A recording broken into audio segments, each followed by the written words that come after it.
ಶ್ರೀಕೃಷ್ಣ ಪರಮಾತ್ಮರು ಭಗವದ್ಗೀತೆಯ 4ನೇ ಅಧ್ಯಾಯದ 7ನೇ ಶ್ಲೋಕದಲ್ಲಿ ಹೇಳ್ತಾರೆ, ಯದಾ ಯದಾ ಹಿ ಧರ್ಮಸ್ಯ ಗ್ಲಾನಿರ್ಭವತಿ ಭಾರತ ಅಭ್ಯುತ್ಥಾನ ಧರ್ಮಸ್ಯ ಸತತಾತ್ಮನಂ ಸೃಜಾಮ್ಯಹಂ ಪರಿತ್ರಾಣಾಯ ಸಾಧೂನಂ ವಿನಾಶಕಾಯ ಚದುಷ್ಕೃತ ಧರ್ಮ ಸಂಸ್ಥಾಪನಾರ್ಥಾಯ ಸಂಭವಾಮಿ ಯುಗೆ ಯುಗೆ.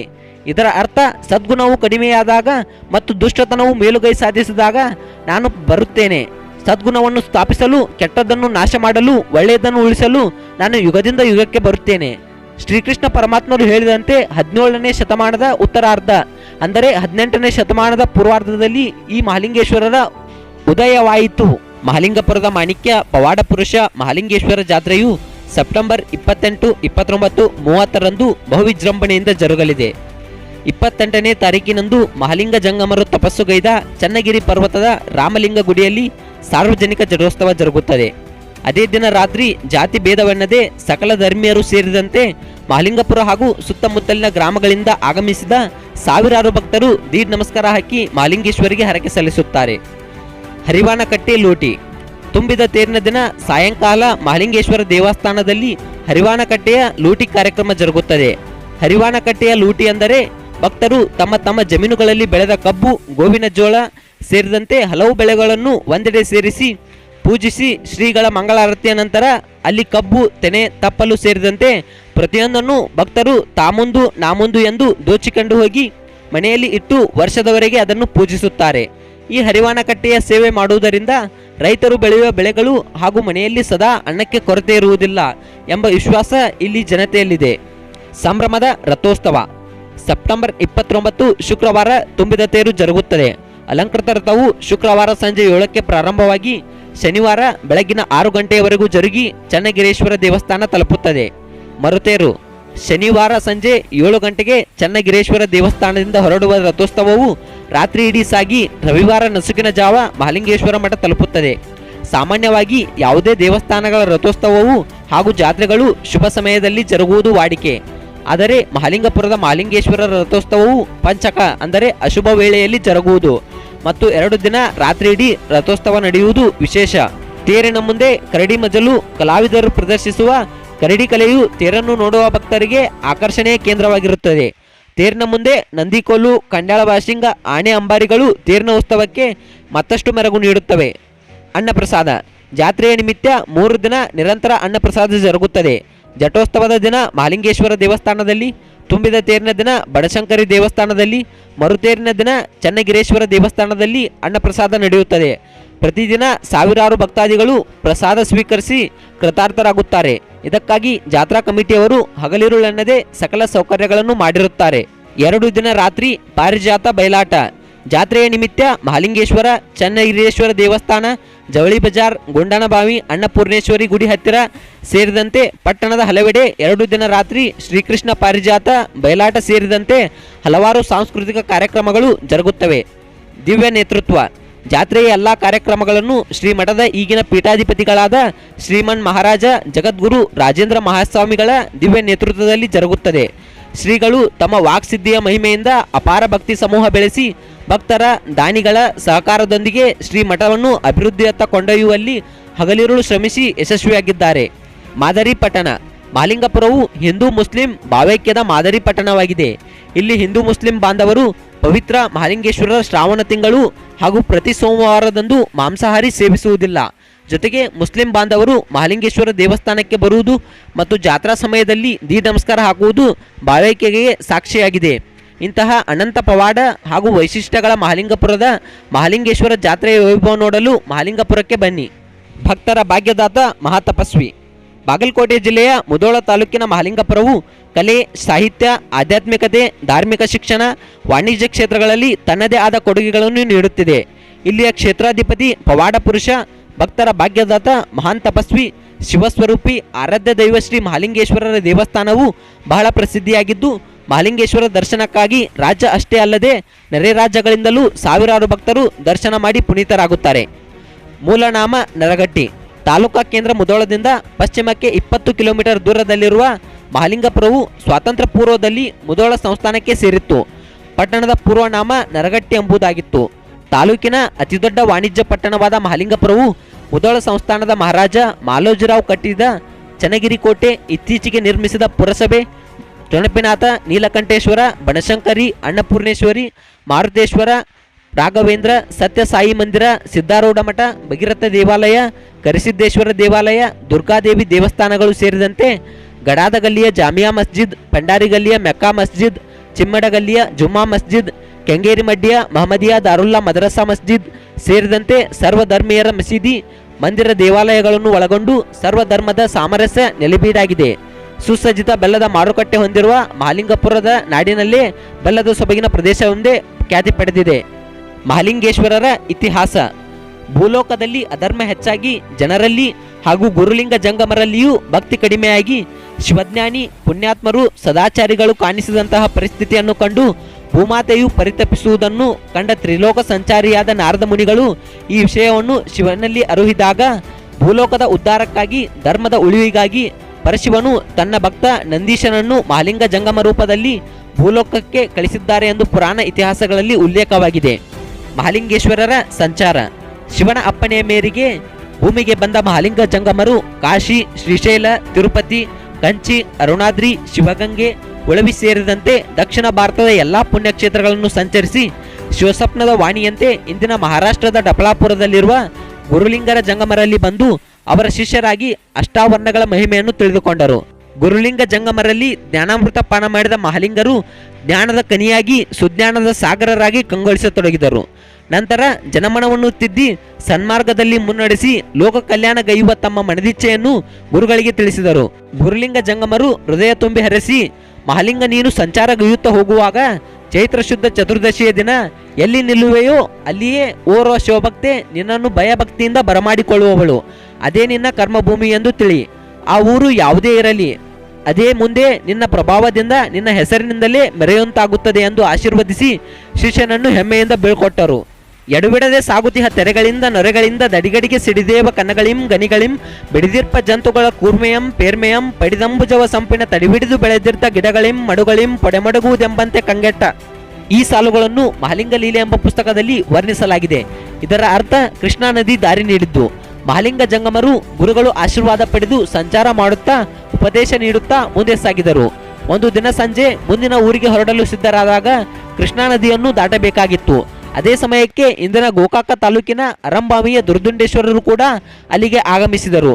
ಕೃಷ್ಣೆಯು ಒಡಲು ತುಂಬಿ ಹರಿಯುತ್ತಿರುವುದರಿಂದ ನಾವಿಕ ನೌಕೆಯನ್ನು ಬಿಡಲು ನಿರಾಕರಿಸಿದನು. ಆಗ ಉಭಯ ಶ್ರೀಗಳು ನದಿಯ ತಟದಲ್ಲಿ ನಿಂತು ಪರಶಿವನನ್ನು ಮನದಲ್ಲಿ ಸ್ಮರಿಸಿ, ತಾಯಿ ಕೃಷ್ಣೆ, ಇಂದು ನಾವಿಬ್ಬರೂ ಆ ಕಡೆಗೆ ಹೋಗಲೇಬೇಕಾಗಿದೆ, ನಮಗೆ ನದಿ ದಾಟಿ ಹೋಗಲು ದಾರಿ ಬಿಡು ಎಂದು ನಮಸ್ಕರಿಸಿ ಪ್ರಾರ್ಥಿಸಿದರು. ಅವರ ಭಕ್ತಿಗೆ ಒಲಿದ ಕೃಷ್ಣೆಯು ಸ್ತ್ರೀ ರೂಪದಲ್ಲಿ ಪ್ರತ್ಯಕ್ಷಳಾಗಿ ಶಿವಸ್ವರೂಪಿಗಳಾದ ತಮ್ಮ ದಿವ್ಯ ದರ್ಶನದಿಂದ ನಾನು ಪುನೀತಳಾದೆ, ನಿಮ್ಮ ಪವಿತ್ರ ಪಾದಧೂಳಿನಿಂದ ಧನ್ಯಳಾಗುವೆ, ನಡೆದು ಆಚೆ ದಡ ಸೇರೆ ಬನ್ನಿ ಅಂದಳು. ಅವಳ ಮಾತು ಮುಗಿಯುವಷ್ಟರಲ್ಲಿ ತುಂಬಿದ ಹರಿಯುವ ಕೃಷ್ಣೆಯು ಇಬ್ಬಾಗವಾಗಿ ಮಹಾತ್ಮರ ಸುಖ ಪ್ರಯಾಣಕ್ಕೆ ದಾರಿ ನೀಡಿದಳು. ನರಗಟ್ಟಿಗೆ ಮಹಾಲಿಂಗರ ಆಗಮನ.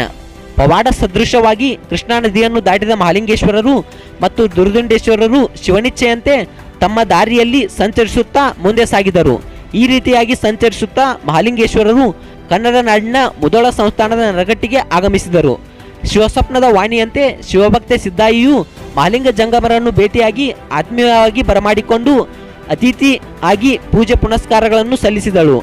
ಅಂದು ಚೈತ್ರ ಶುದ್ಧ ಚತುರ್ದಶಿಯ ಸೋಮವಾರ ಆಗಿದ್ದರಿಂದ ನರಗಟ್ಟಿಯಲ್ಲೇ ನೆಲೆಸಿ ಗ್ರಾಮದ ದಕ್ಷಿಣ ದಿಕ್ಕಿನಲ್ಲಿರುವ ಚನ್ನಗಿರಿಯ ಪರ್ವತವನ್ನು ತಮ್ಮ ಧ್ಯಾನ ತಪಸ್ಸಿನ ಸ್ಥಳವನ್ನಾಗಿಸಿಕೊಂಡು ನರಗಟ್ಟಿಯನ್ನೇ ತಮ್ಮ ಕರ್ಮಭೂಮಿಯನ್ನಾಗಿ ಮಾಡಿಕೊಂಡು ಬರುವ ಭಕ್ತರನ್ನು ಉದ್ಧರಿಸುತ್ತಾ ಭಕ್ತಿಯ ಚಿಲುಮೆಯನ್ನು ಚಿಮ್ಮಿಸತೊಡಗಿದರು. ಭಕ್ತರ ಭಾಗ್ಯದಾತ. ಶ್ರೀ ಮಹಾಲಿಂಗ ಜಂಗಮರು ಅನಂತ ಪವಾಡಗಳನ್ನು ಮಾಡಿ ಭಕ್ತರ ಭಾಗ್ಯದಾತರಾಗಿ ಮುಂದೆ ಪವಾಡ ಪುರುಷರೆಂದೇ ಖ್ಯಾತಿ ಪಡೆದರು. ನರಕವಾಲಪುರದ ರುದ್ರಮ್ಮ ಎಂಬ ಶಿವಶರಣೆ ಹುಟ್ಟು ಕುರುಡೆಯಾಗಿದ್ದಳು. ಗುರುಲಿಂಗ ಜಂಗಮರಲ್ಲಿ ಅಪಾರವಾದ ಭಕ್ತಿ ನಿಷ್ಠೆಯುಳ್ಳ ರುದ್ರಮ್ಮ ಮಹಾಲಿಂಗರ ಪವಾಡಗಳನ್ನು ತಿಳಿದು ಅವರಲ್ಲಿಗೆ ಬಂದು ಅನನ್ಯವಾಗಿ ಬೇಡಿಕೊಂಡಳು. ರುದ್ರಮ್ಮನ ಭಕ್ತಿಗೆ ಒಲಿದ ಶ್ರೀಗಳು ತಮ್ಮ ಪವಿತ್ರ ಕಮಂಡದಲ್ಲಿರುವ ರುದ್ರಾಭಿಷೇಕದ ಪುಣ್ಯ ಜಲವನ್ನು ಸಿಂಪಡಿಸಿದರು. ಸೂರ್ಯೋದಯವಾದಾಗ ಕಮಲಗಳು ಅರಳುವಂತೆ ಆಕೆಯ ಕಣ್ಣುಗಳು ಅರಳಿ ಶೋಭಿಸಿದವು. ದೃಷ್ಟಿ ನೀಡಿದ ಶ್ರೀಗಳಲ್ಲಿ ರುದ್ರಮ್ಮ ತಾಯಿಯು ಶಿರಸಾಷ್ಟಾಂಗ ನಮನಗಳನ್ನು ಸಲ್ಲಿಸಿ ಶ್ರೀಗಳ ಪರಮ ಭಕ್ತೆಯಾದಳು. ಸತ್ತ ಮಗುವಿಗೆ ಜೀವದಾನ.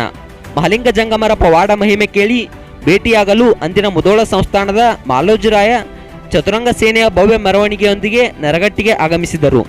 ಮಹಾರಾಜರನ್ನು ಸ್ವತಃ ಕಾಣಲು ಗ್ರಾಮದ ಜನತೆ ತಾಮುಂದು ನಾಮುಂದು ಎಂದು ಧಾವಿಸತೊಡಗಿದರು. ಮಕ್ಕಳ ಗುಂಪಿನಲ್ಲಿದ್ದ ಮಹಾಲಿಂಗನೆಂಬ ಬಾಲಕನು ರಾಜನ ಪಟ್ಟದಾಣೆಯ ಟಾಕು ಟೀಕೆಗೆ ಮರಳಾಗಿ ಅತಿ ಸಮೀಪ ಹೋಗಿ ನೋಡಲು ಮುನ್ನುಗ್ಗಿದ್ದಾಗ ಮಾರ್ಗ ಮಧ್ಯದಲ್ಲಿ ಬಾಲಕನನ್ನು ಕಂಡು ಆನೆ ಮದವೇರಿ ತನ್ನ ಸೊಡ್ಡಿಲಿನಿಂದ ಸುತ್ತಿ ಬಲವಾಗಿ ನೆಲಕ್ಕೆ ಹೊಡೆಯಿತು. ಬಾಲಕ ಅಸುನೀಗಿದನು. ಈ ಘಟನೆಯಿಂದ ಮಾಲೋಜ ರಾಜನಿಗೆ ಆಘಾತ ಉಂಟಾಯಿತು. ತನ್ನಿಂದ ಶಿಶು ಹತ್ಯೆಯಾಯಿತೆಂದು ಪರಿತಪಿಸತೊಡಗಿದ. ಮೃತ ಬಾಲಕನ ತಾಯಿಯು ಮಹಾಲಿಂಗ ಜಂಗಮರಲ್ಲಿ ಹೋಗಿ ಮಗುವಿನ ಪ್ರಾಣದಾನಕ್ಕಾಗಿ ಬೇಡಿಕೊಂಡರು.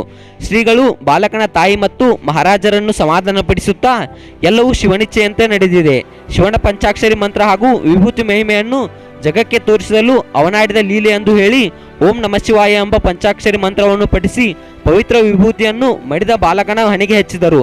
ತತ್ಕ್ಷಣ ಮೃತ ಬಾಲಕ ನಿದ್ರೆಯಿಂದ ಎಚ್ಚರವಾಗುವಂತೆ ಎದ್ದು ಕುಳಿತನು. ಮಹಾಲಿಂಗ ಜಂಗಮರ ದರ್ಶನಕ್ಕಾಗಿ ಆಗಮಿಸಿದ ರಾಜನು ಬಾಲಕನಿಗೆ ಜೀವದಾನ ನೀಡಿದ ಪವಾಡವನ್ನು ಕಣ್ಣಾರೆ ಕಂಡು ಶಿರಬಾಗಿ ಶ್ರೀಗಳಿಗೆ ನಮಸ್ಕರಿಸಿ ಕೃತಾರ್ಥನಾದನು. ರಂಗಭೂಮಿಯಲ್ಲಿ ಖಡ್ಗ ಎತ್ತಿಕೊಟ್ಟಿದ್ದು. ಒಂದು ಬಾರಿ ಯುದ್ಧಕ್ಕೆ ಹೋಗುವಾಗ ಮುದೋಳದ ಮಾಲೋಜ ರಾಜನು ಮಹಾಲಿಂಗೇಶ್ವರರ ದರ್ಶನ ಪಡೆಯದೆ ಯುದ್ಧಕ್ಕೆ ಹೋದಾಗ ಯುದ್ಧದಲ್ಲಿ ಅಚಾತುರ್ಯದಿಂದ ಖಡ್ಗವು ಜಾರಿ ಕೆಳಗೆ ಬಿದ್ದಿತ್ತು. ಆಗ ರಾಜನನ್ನು ಮಟ್ಟ ಹಾಕಲು ತಕ್ಕ ಅವಕಾಶವೆಂದು ವೈರಿಯು ಆರ್ಭಟಿಸುತ್ತಾ ಮಾಲೋಜ ರಾಜರ ಮೇಲೆ ದಾಳಿ ಮಾಡಲು ಯತ್ನಿಸಿದಾಗ ಮಹಾಲಿಂಗೇಶ ಕಾಪಾಡು ತಂದೆ ಎಂದು ಪ್ರಾರ್ಥಿಸಿದಾಗ ತತ್ಕ್ಷಣದಲ್ಲಿ ಮಹಾಲಿಂಗೇಶ್ವರರು ಯುದ್ಧ ಭೂಮಿಯಲ್ಲೇ ಪ್ರತ್ಯಕ್ಷರಾಗಿ ನೆಲಕ್ಕೆ ಕೈಜಾರಿ ಬಿದ್ದ ಖಡ್ಗವನ್ನು ಎತ್ತಿ ರಾಜನ ಕೈಗೆ ಕೊಟ್ಟು ಪರಾಕ್ರಮದಿಂದ ಹೋರಾಡಿ ಜಯಶಾಲಿಯಾಗು ಎಂದು ಆಶೀರ್ವದಿಸಿ ಕಣ್ಮರೆಯಾದರು.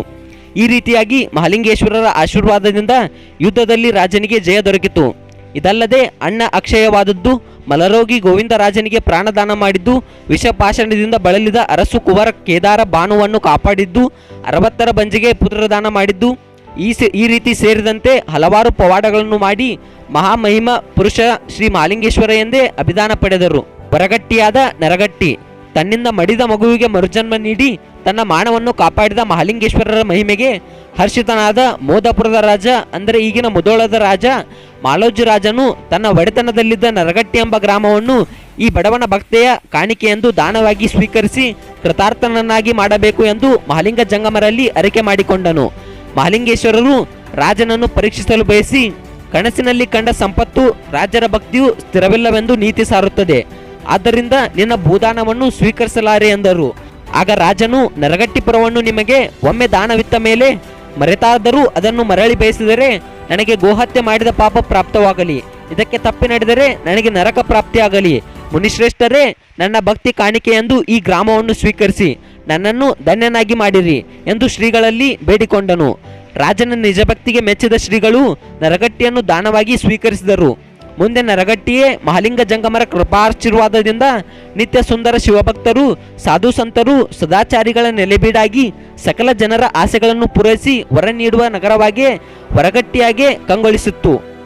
ಅಷ್ಟಲಿಂಗ ಮುದ್ರೆಗಳ ಸ್ಥಾಪನೆ. ತನ್ನ ಅಭಿಲಾಷೆಯಂತೆ ನರಗಟ್ಟಿಯನ್ನು ದತ್ತು ಗ್ರಾಮವನ್ನಾಗಿ ಸ್ವೀಕರಿಸಿ ಹೊರಗಟ್ಟಿಯಾಗಿ ಮೆರೆಯುವಂತೆ ಮಾಡಿದ್ದು ಮಾಲೋಜಿ ರಾಜರಿಗೆ ನೆಮ್ಮದಿ ನೀಡಿತು. ಮಹಾಲಿಂಗ ಜಂಗಮರು ನೆಲೆಸಿದ ಈ ಪುಣ್ಯಭೂಮಿ ಮಹಾಲಿಂಗಮಯವಾಗಿ ಮೆರೆಯಲಿ ಎಂಬ ಆಸೆಯಿಂದ ನರಗಟ್ಟಿಯು 8 ದಿಕ್ಕುಗಳಲ್ಲೂ ಶ್ರೀಗಳ ಅಪ್ಪಣೆಯ ಮೇರೆಗೆ ನರಗಟ್ಟಿಯ ಗಡಿ ಗುರುತಾಗಿ ಲಿಂಗ ಮುದ್ರೆಗಳನ್ನು ಸ್ಥಾಪಿಸಿದನು. ಮಹಾಲಿಂಗ ಜಂಗಮರು ಶಿವಭಕ್ತರ ಸಂಕುಲದ ತಾಪತ್ರಯಗಳನ್ನು ಪರಿಹರಿಸುತ್ತಾ ನರಗಟ್ಟಿಯ ಮಹಾರಕ್ಷಕರಾಗಿ ಪವಾಡಗಳನ್ನು ಮಾಡುತ್ತಾ ಮಹಾಲಿಂಗಮಯರಾಗಿ ಹೊರಹೊಮ್ಮಿದರು. ಇಂದು ಆ 8 ದಿಕ್ಕಿನ ಲಿಂಗಗಳಿಗೆ ಪೂಜೆ ನಡೆಯುತ್ತಿದ್ದು, ಕೆಲವು ದಿಕ್ಕಿನ ಭಕ್ತಾದಿಗಳು ಪುಟ್ಟ ಗುಡಿಗಳನ್ನು ನಿರ್ಮಿಸಿ ನಿತ್ಯ ಪೂಜೆ ಸಲ್ಲಿಸುತ್ತಿದ್ದಾರೆ. ನರಗಟ್ಟಿ ಮಹಾಲಿಂಗಪುರವಾದದ್ದು. ಮಹಾಲಿಂಗ ಜಂಗಮರ ಉಪದೇಶಾಮೃತದಿಂದ ನರಗಟ್ಟಿಯು ಶಿವಚರಣರೆಯಿಂದ ಸುಶೋಭಿತವಾಗಿ ಮೆರೆಯತೊಡಗಿತು. ಅದು ಸುಖದ ತವರು ಮನೆಯಾಗಿ, ಭಕ್ತಿಯ ನೆಲೆಬೀಡಾಗಿ, ಮುಕ್ತಿಯ ಮಂದಿರವಾಗಿ ಕಂಗೊಳಿಸತೊಡಗಿತು. ಮಹಾಲಿಂಗ ಮುನಿಗಳ ಸಂಕಲ್ಪದಂತೆ ನರಗಟ್ಟಿ ಎಂಬ ಗ್ರಾಮವು ಸುಂದರವಾಗಿ ನಿರ್ಮಿಸಲ್ಪಟ್ಟಿದ್ದರಿಂದ ಹಾಗೂ ಅವರ ತಪಸ್ಸಿನ ಪ್ರಭಾವ ಮತ್ತು ಅನಂತ ಪವಾಡಗಳಿಂದ ಪುಣ್ಯಕ್ಷೇತ್ರವಾಗಿ ಹೆಸರುವಾಸಿಯಾಗುತ್ತಾ ನರಗಟ್ಟಿ ಎಂಬ ಊರಿನ ಹೆಸರು ಬರುಬರುತ್ತಾ ಮಹಾಲಿಂಗಪುರವೆಂದೇ ಅಭಿದಾನ ಪಡೆಯಿತು. ಹಿಂದೆ ಮಹಾಲಿಂಗೇಶ್ವರರ ಗುರುಗಳಾದ ಡಪಾಪುರದ ಗುರುಲಿಂಗ ಜಂಗಮರು ಹೇಳಿದಂತೆ ಮಹಾಲಿಂಗರು ನೆಲೆನಿಂತ ಕ್ಷೇತ್ರವು ಅವರ ಪ್ರಭಾವದಿಂದ ಅವರ ಹೆಸರಿನಿಂದಲೇ ಪ್ರಸಿದ್ಧಿಯಾಗಿದೆ. ಮಹಾಲಿಂಗೇಶ್ವರರ ಉಪದೇಶಾಮೃತ.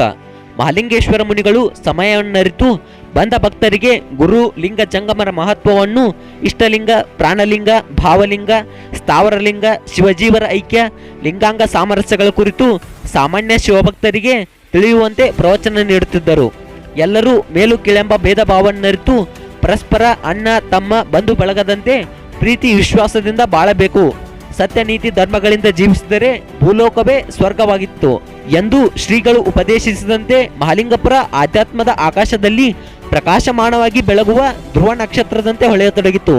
ಇಲ್ಲಿ ಬರುವ ಭಕ್ತರಿಗೆ ಶಿವಭಕ್ತಿ ಶಿವಜ್ಞಾನದ ಬೆಳಕು ನೀಡಿದ ಪುಣ್ಯಮಯ ಪಾವನ ಕ್ಷೇತ್ರವಾಗಿ ಅಂದಿನಿಂದ ಇಂದಿನವರೆಗೂ ನಾಡಿನಾದ್ಯಂತ ಪ್ರಸಿದ್ಧಿ ಪಡೆದು ಮೆರೆಯುತ್ತಿದೆ. ಬಸವತೀರ್ಥ ನಿರ್ಮಾಣ. ಜನರಿಗೆ ಉಪಯೋಗವಾಗುವಂತೆ ಊರಿನ ಪಶ್ಚಿಮ ದಿಕ್ಕಿಗೆ ಬಾವಿಯನ್ನು ತೋಡಬೇಕೆಂದು ಮಹಾಲಿಂಗ ಮುನಿಗಳು ಸಂಕಲ್ಪಿಸಿದರು. ಈ ವಿಷಯವನ್ನು ಊರಿನ ಪ್ರಮುಖರಿಗೆ ತಿಳಿಸಿ ಅವರಿಂದ ಸಮ್ಮತಿ ಪಡೆದುಕೊಂಡು ದಾನಯ್ಯ ಎಂಬ ಶಿವಭಕ್ತನಿಗೆ ಬಾವಿ ತೋಡುವ ಕಾರ್ಯದ ಮೇಲ್ವಿಚಾರಣೆಯನ್ನು ವಹಿಸಿದರು. ಕೆಲವು ಆಳದವರೆಗೆ ಬಾವಿ ತೋಡುವ ಕೆಲಸ ಸರಾಗವಾಗಿಯೇ ನಡೆಯಿತು. ನಡುವೆ ಬೃಹತ್ ಬಂಡೆಯೊಂದು ಎದುರಾಗಿ ಎಷ್ಟೇ ಶಕ್ತಿಯುತ ಒಡ್ಡರೂ ಬಂಡೆಗಳನ್ನು ಒಡೆಯಲು ಪ್ರಯತ್ನಿಸಿದರೂ ಕೂಡ ಆಗಲಿಲ್ಲ. ಈ ವಿಷಯವನ್ನು ದಾನಯ್ಯ ಶ್ರೀಗಳಿಗೆ ತಿಳಿಸಿದನು. ಬಾವಿ ಅಗೆಯುವ ಸ್ಥಳಕ್ಕೆ ಬಂದ ಶ್ರೀಗಳು ದಾನಯ್ಯನಿಗೆ ಬಸವ ಎಂಬ ಮೂರಕ್ಷರ ಸ್ಮರಿಸಿ ಆ ಕಲ್ಲು ಮಧ್ಯದಲ್ಲಿ ಹೊಡೆಯಿರಿ ಎಂದು ತಿಳಿಸಿದರು. ಶಿವಭಕ್ತ ದಾನಯ್ಯನು ಶ್ರೀಗಳ ಆಜ್ಞೆಯಂತೆ ಬಸವ ಎಂಬ ಮೂರಕ್ಷರದ ಮಂತ್ರವನ್ನು ಸ್ಮರಿಸಿ ಬಂಡೆಯನ್ನು ಒಡೆಯಲು ಬಂಡೆ ಚೂರು ಚೂರಾಗಿ ಸಿರಿಗಂಗೆಯು ತಾನೇ ಒಲಿದು ಹೊರಚಿಮ್ಮಿದಳು. ಕ್ಷಣಾರ್ಧದಲ್ಲೇ ಒಣಗಿದ ಬಾವಿಯು ಗಂಗಾಜಲದಿಂದ ತುಂಬಿ ತೊಳಗಾಡತೊಡಗಿತು. ಬಸವ ಎಂಬ ಮೂರಕ್ಷರ ಮಹಿಮೆಯಿಂದ ಪವಿತ್ರ ಗಂಗಾಜಲದಂತಿರುವ ತೀರ್ಥ ದೊರಕಿದ್ದರಿಂದ ಮಹಾಲಿಂಗೇಶ್ವರರು ಅದಕ್ಕೆ ಬಸವ ತೀರ್ಥವೆಂದೇ ನಾಮಕರಣ ಮಾಡಿದರು. ಅಂದು ಮಹಾಲಿಂಗ ಜಂಗಮರು ನಿರ್ಮಿಸಿದ ಬಸವ ತೀರ್ಥ ಇಂದು ಅಪ್ಪನವರ ಬಾವಿ ಅಥವಾ ಅಪನಾರ್ ಬಾವಿ ಎಂದೇ ಪ್ರಸಿದ್ಧವಾಗಿದೆ. ಇಲ್ಲಿಯ ಜಲವನ್ನು ಪೂಜೆ ಪುನಸ್ಕಾರಗಳಿಗೆ ಮಾತ್ರ ಬಳಸುತ್ತಿದ್ದು ಇಂದಿಗೂ ಭಕ್ತ ಜನ ತಮ್ಮ ಕಷ್ಟ ರೋಗ ರುಜಿನಗಳು ದೂರವಾಗಬೇಕೆಂದು ಬೇಡಿಕೊಂಡು ತಮ್ಮ ಬೇಡಿಕೆಗಳನ್ನು ಕೈಗೂಡಿದಾಗ ಈ ಅಪ್ಪನಾರ ಬಾವಿಯ ಜಲದಿಂದ ಸ್ನಾನ ಮಾಡಿ ಅಲ್ಲಿಂದ ಮಹಾಲಿಂಗೇಶ್ವರ ಗುಡಿಯ ತನಕ ಒದ್ದೆ ಬಟ್ಟಿನಲ್ಲಿ ದೀರ್ ನಮಸ್ಕಾರ ಹಾಕುವುದು ನಾವು ಈಗಲೂ ಕಾಣುತ್ತೇವೆ. ಸಿದ್ದಾಯಿಗೆ ಜಡೆಗಳ ಅನುಗ್ರಹ. ಭಕ್ತರ ಭಾಗ್ಯದಾತ ಮಹಾಲಿಂಗೇಶ್ವರರು ಲಿಂಗೈಕ್ಯ ಸಮಯದಲ್ಲಿ ಶಿವಭಕ್ತ ಸಿದ್ದಾಯಿಯ ಬಯಕೆಯಂತೆ ತಮ್ಮ ಇರುವಿಕೆಯ ಗುರುತಿಗಾಗಿ ತಮ್ಮ ಶಿರದಲ್ಲಿರುವ 5 ಜಡೆಗಳನ್ನು ಸಿದ್ದಾಯಿಗೆ ವರವಾಗಿ ನೀಡಿ ಇಹಲೋಕ ತ್ಯಜಿಸಿದರು. ಸೂರ್ಯ ಚಂದ್ರಾದಿಗಳಿರುವವರೆಗೂ ಈ ಜಟಗಳ ರೂಪದಲ್ಲಿ ತಾವಿರುವುದಾಗಿ ಎಂದು ಹೇಳಿ ಮಹಾಲಿಂಗೇಶ್ವರರ ವಾಣಿಯಂತೆ ಇಂದು ವಿಜ್ಞಾನಕ್ಕೆ ಸವಾಲಾಗಿ ಪರಿಣಮಿಸಿ ಜಟಗಳು ಪ್ರತಿ ವರ್ಷ ಬೆಳೆಯುತ್ತಾ ಇಂದು 7 ಸುತ್ತಿನ ಸಿಂಬೆಯಾಗಿದೆ. ಶಿವಚೈತನ್ಯ ಶಿವಶಕ್ತಿಯನ್ನು ಹೊಂದಿ ಬೆಳೆಯುತ್ತಿರುವ ಜಟಗಳ ಮಹಿಮೆಯು ಅಪಾರವಾಗಿದೆ. ಜಟಗಳ ಮಹಿಮೆಯಿಂದ ತಮ್ಮ ಕಷ್ಟಗಳು ಪಾರಾಗಿ ಇಷ್ಟಾರ್ಥಗಳನ್ನು ಪಡೆದ ಅನೇಕ ಭಕ್ತರು ಪ್ರತಿ ವರ್ಷ ಅದರಲ್ಲೂ ಶ್ರಾವಣ ಮಾಸದಲ್ಲಿ ಜಟಾಭಿಷೇಕ ಮಾಡುವುದು ಇಂದಿಗೂ ನಡೆಯುತ್ತಿದೆ. ನಂಬಿಕೆ ಮತ್ತು ಆಚರಣೆ. ಮಹಾಲಿಂಗೇಶ್ವರ ಪರಮ ಭಕ್ತರಾದ ಇಲ್ಲಿಯ ಜನತೆ ಪ್ರತಿ ವರ್ಷ ಐದೇಶಿ ಮತ್ತು ಕಾರ್ತಿಕೋತ್ಸವವನ್ನು ಆಚರಿಸುತ್ತಾರೆ. ಈ 2 ತಿಂಗಳ ಅವಧಿಯಲ್ಲಿ ಪಟ್ಟಣದ ಜನತೆ ಮದುವೆ, ಸೀಮಂತ, ಗೃಹ ಪ್ರವೇಶ ಸೇರಿದಂತೆ ಯಾವುದೇ ಮಂಗಳ ಕಾರ್ಯಗಳನ್ನು ಮಾಡುವಂತಿಲ್ಲ. ಗರ್ಭಿಣಿಯರು ಹೆರಿಗೆಗಾಗಿ ತವರು ಮನೆಗೆ ಕಳಿಸುವಂತಿಲ್ಲ. ಹೊಸ ಪಾದರಕ್ಷೆಗಳನ್ನು ಖರೀದಿ ಹಾಗೂ ಚರ್ಮದ ಪಾದುಕೆಗಳಿಗೆ ಎಣ್ಣೆ ಹಾಕುವಂತಿಲ್ಲ. ಹೊರಕೆಗಳನ್ನು ಕೊಳ್ಳುವಂತೆ ಆಗಿಲ್ಲ. ಮನೆಯಲ್ಲಿ ಹೊಸ ಬಲೆಗಳನ್ನು ಹಾಕುವಂತಿಲ್ಲ. ಇಂಥ ಹಲವಾರು ಆಚರಣೆಗಳನ್ನು ಇಲ್ಲಿಯ ಜನರು ತಪ್ಪದೇ ಆಚರಿಸುತ್ತಾರೆ. ಮುಖ್ಯವಾಗಿ ಕಾರ್ತಿಕ ಮತ್ತು ಐದೇಶಿಯ ತಿಂಗಳು ಪ್ರಾರಂಭವಾದ ನಂತರ ಯಾರಾದರೂ ಪರ ಊರಿಗೆ ಹೋದರೆ ಸಾಯಂಕಾಲ ಕಡ್ಡಾಯವಾಗಿ ಊರಿಗೆ ಮರಳಿ ಬರಬೇಕೆಂಬ ವಾಡಿಕೆ ಇದೆ. ಇದು ಇಲ್ಲಿಯ ಜನತೆಯ ಆಚರಿಸುತ್ತಿರುವ ಪದ್ಧತಿ. ಇದನ್ನು ಕಡೆಗಣಿಸಿದರೆ ಕೇಡು ಕಟ್ಟಿಟ್ಟ ಬುತ್ತಿ ಎಂದು ಭಕ್ತಾದಿಗಳ ಅಚಲ ನಂಬಿಕೆಯಾಗಿದೆ. ನಂದಿಕೋಲು ಉತ್ಸವ. ಪ್ರತಿ ಸೋಮವಾರ ಪಟ್ಟಣದಲ್ಲಿ ಅಹಿತಕರ ಘಟನೆಗಳು ನಡೆದರೂ ಇನ್ನಿತರ ಯಾವುದೇ ತೊಂದರೆ ತಾಪತ್ರಯಗಳಿದ್ದರೂ ಅವುಗಳನ್ನು ಲೆಕ್ಕಿಸದೆ ಶ್ರೀ ಮಠದಿಂದ ರೇವಿಡಗಡ ಮಹಾಲಿಂಗೇಶ್ವರ ದೇವಸ್ಥಾನದವರೆಗೂ ನಂದಿಕೋಲು ಉತ್ಸವ ಜರುಗುತ್ತದೆ. ಮಾರ್ಗ ಮಧ್ಯೆ ಭಕ್ತಾದಿಗಳು ನಂದಿಕೋಲುಗಳಿಗೆ ನೀರು ಹಾಕಿ ಪೂಜೆ ಸಲ್ಲಿಸಿ ಕಾಯಿ ಕರ್ಪೂರ ಸಮರ್ಪಿಸುತ್ತಾರೆ. ಇದಕ್ಕಾಗಿ ಚನ್ನಗಿರೇಶ್ವರ ದೇವಸ್ಥಾನದಿಂದ 200 ಜನ, ಮಹಾಲಿಂಗೇಶ್ವರ ದೇವಸ್ಥಾನದಿಂದ 200 ಜನ ಸೇವಕರ ಒಂದು ತಂಡವೇ ರಚನೆಯಾಗಿದೆ. ಇವರು ಆ ಜನ ಪಾದರಕ್ಷೆಗಳನ್ನು ಧರಿಸದೆ ನಂದಿಕೋಲನ್ನು ತಲೆಯ ಮೇಲೆ ಹೊತ್ತು ಸೇವೆಯಲ್ಲಿ ಭಾಗಿಯಾಗುತ್ತಾರೆ. ಪೂಜಾ ವಿಧಿವಿಧಾನ. ಶ್ರೀ ಮಠದಲ್ಲಿ ಪ್ರತಿದಿನ ಬೆಳಿಗ್ಗೆ 5 ಗಂಟೆಗೆ, ಮಧ್ಯಾಹ್ನ 12 ಗಂಟೆಗೆ, ರಾತ್ರಿ 9 ಗಂಟೆಗೆ ವಿಶೇಷ ಪೂಜೆ ಜರುಗುತ್ತದೆ. ಈ ಸಮಯದಲ್ಲಿ ಪಟ್ಟಣದ ಕರಡಿ ಕಲಾವಿದರು ಅನಾದಿ ಕಾಲದಿಂದಲೂ ತಮ್ಮ ತಂಡದೊಂದಿಗೆ ಪ್ರತಿನಿತ್ಯ ತಪ್ಪದೇ ಕರಡಿ ಮಜಲಿನ ವಾದ್ಯವನ್ನು ಸೇವೆ ಸಲ್ಲಿಸುತ್ತಾರೆ. ಈ ವಿಡಿಯೋ ಇಷ್ಟ ಆದರೆ ಲೈಕ್ ಮಾಡಿ, ಶೇರ್ ಮಾಡಿ, ಸಬ್ಸ್ಕ್ರೈಬ್ ಮಾಡಿ. ಈ ನನ್ನ ಪ್ರಯತ್ನಕ್ಕೆ ನಿಮ್ಮಿಂದ ಬಯಸೋದು ಒಂದು ಮೆಚ್ಚುಗೆಯನ್ನು ಮಾತ್ರ.